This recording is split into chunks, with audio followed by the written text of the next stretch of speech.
Je crois que cette vidéo a besoin d'un petit contexte, besoin d'une introduction. Le jour où j'ai filmé cette vidéo, je me suis réveillée avec beaucoup d'émotions et notamment une grosse irritation qui s'est transformée en colère en fait. Une colère non exprimée, une colère intérieure qui fait que j'ai fait toute ma routine du matin, j'ai fait toutes mes pratiques habituelles et la colère ne s'apaisait pas, voire elle augmentait.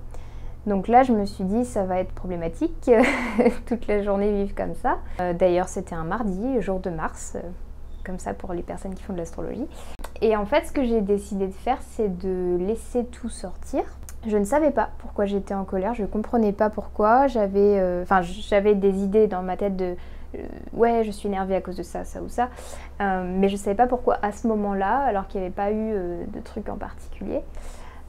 Et donc j'ai tout lâché et tu vas pas voir la scène en question parce que j'ai pas filmé à ce moment-là, c'était pas du tout le but, je n'avais pas prévu de te filmer une vidéo d'ailleurs. Ce que j'ai fait c'est que je me suis dit qu'à la fin j'ai ressenti l'élan de te partager ce que j'avais vécu et donc j'ai attrapé ma caméra, je l'ai posée devant moi et j'ai essayé de filmer quelque chose. Donc cette vidéo va être très brute, je l'ai filmée vraiment sans savoir ce que j'allais dire ou quoi que ce soit, donc c'était très improvisé.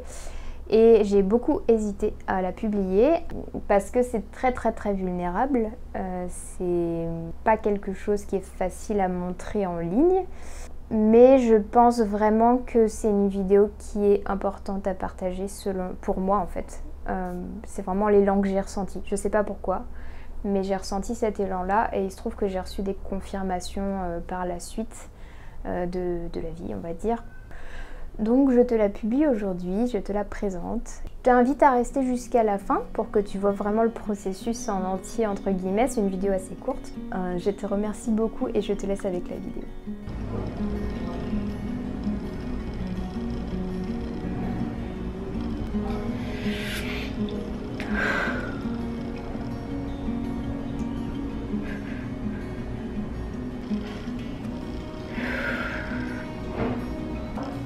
J'ai envie que mon contenu vienne plus illustrer un peu tous les aspects que je peux vivre. Même s'il y a des choses que je garderai forcément pour moi. D'autant plus que je te parle énormément d'hygiène émotionnelle et d'équilibre de l'esprit. Et j'ai envie que tu vois cette part aussi. Pas tout, mais parce que je considère que ça fait partie d'un équilibre émotionnel. Passer par ces phases-là. Sauf que parfois on manque d'exemples. Et j'ai beaucoup trop manqué d'exemples dans ma vie avant ça. À part dans les films, dans les séries où c'était rendu très dramatique. Et où la voix en moi me disait que c'était de toute façon un film tellement dramatique et que c'était trop. J'ai pas eu d'exemple de personnes qui m'ont montré que vivre ça, c'est sain. C'est libérateur et c'est nécessaire.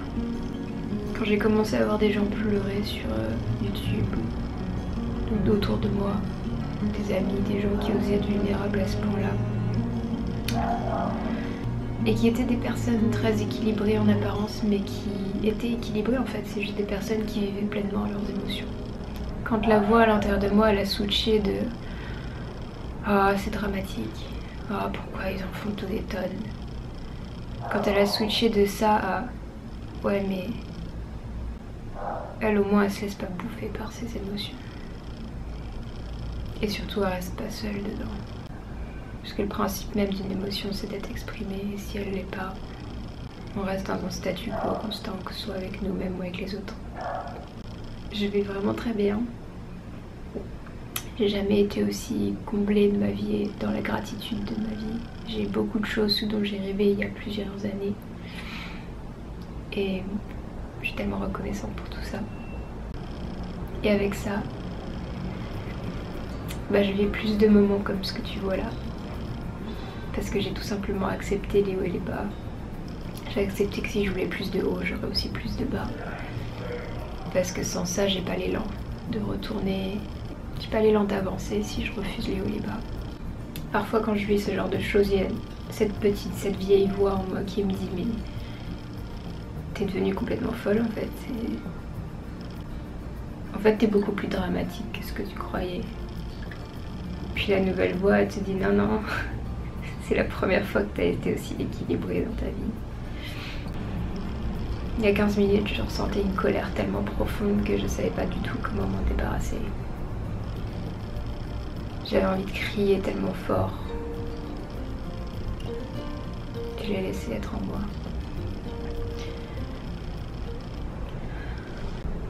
J'ai accepté la pression que je ressentais de l'extérieur et de moi-même, sur moi, sur ce que je devais accomplir, sur ce que je devais faire, ressentir, être. J'ai accueilli la pression tellement fort, je l'ai exercée sur moi-même. Et une fois qu'elle était tellement forte, la colère, elle avait plus lieu d'être. Parce qu'il n'y avait rien après. Après tellement de pression, c'est un peu comme être mis face à sa propre fin en fait, si on veut. C'est-à-dire, on a peur, j'ai eu tellement peur par le passé d'aller là-dedans parce que je me suis dit mais ça va jamais s'arrêter. Et qu'est-ce qui va se passer si je me laisse complètement aller sur mes émotions? Bah ça.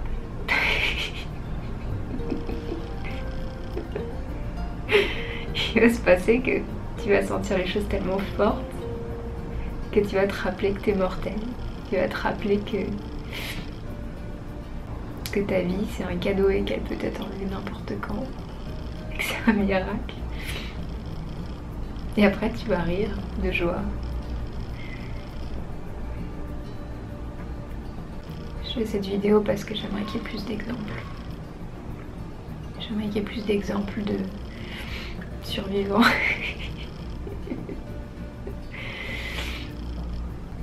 Tu vas pas mourir d'une émotion. Tu vas pas mourir d'une colère. Tu vas pas mourir d'une tristesse, d'une dépression. C'est de rester dans la répression qui va te tuer à petit feu. Je te fais cette vidéo pour te dire que tu es fort, que tu es forte, que tu as la capacité de vivre ces émotions, que t'es pas folle.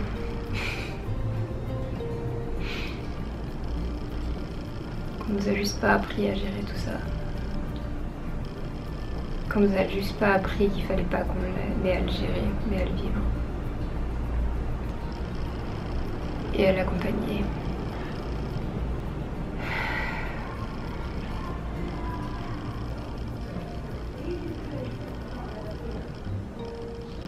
Et après la purge, c'est le temps de la récupération. Comme un panchakarma en Ayurveda. Après avoir évacué les excès de dosha, les déséquilibres, il faut reconstruire les réserves du corps. Il faut prendre soin de lui, il faut le reposer. Pour l'esprit, c'est la même chose.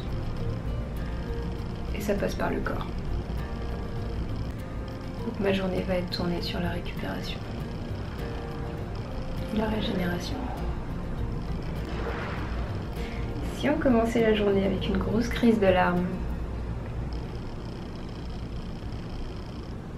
pourquoi pas?